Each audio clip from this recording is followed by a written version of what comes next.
It has definitely gone negative. We have been bombarded in Colorado because we are a swing state. We get ads constantly from both sides, and I don't like the negative tone from either Republicans or Democrats. And I think it's gotten that way because that's what all the experts say work. They say these negative ads work. So people do polls and they do focus groups, and apparently they think that they work. But I actually think people are getting really sick of it. I think what I'm most worried about is that people in Colorado would say, we've had enough of this, we're not voting. We're sick of it, we're not going to vote. Well, I think the campaigning has gotten very negative because of all the big money that's there, that's uncontrolled. And so many unapproved ads are floating out there, especially from the Republican side. They've got tons more money than the Obama supporters, and the ads are totally negative, and I think it's terrible. And I think that's why we need campaign finance reform. We need to have spending limits on how much these private organizations can put into campaigns.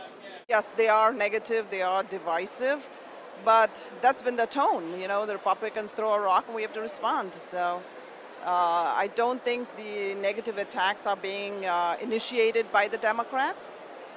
I find that there's a lot of fabrication on the part of the Republicans with no reference to facts. So unfortunate, but that has become the nature of campaigns. Well, you know, it's really unfortunate and extremely unfortunate that the tone of the campaign has been very negative. And I really don't think that negativity in campaigning has any place, has really not got it's not productive. It is anti-productive. And, you know, when we think about the negative campaigning that is going on, we have to be concerned about what others see in that negativity. And I think negative campaigning just fuels negativity that's already going on throughout the United States. Certainly the campaign has turned a little differently than in the past. We see on both sides, we've seen some negative talk, and we don't support it necessarily. However, we do think that the past transgressions of each candidate should be revealed. Those that are obviously false, we want to stray away from.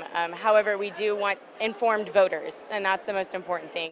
I think with, Citizens United being upheld in the Supreme Court, with these super PACs coming in, these third-party groups that can just put in as much money as they want, and they have all these TV ads, all these mailers, just kind of flooding the markets with this message, this really dirty messaging that they can do. I think it has impacted campaigning. I think it's made it much more difficult for the true message to come out because, at the end of the day, you want to hear what the candidates are going to bring.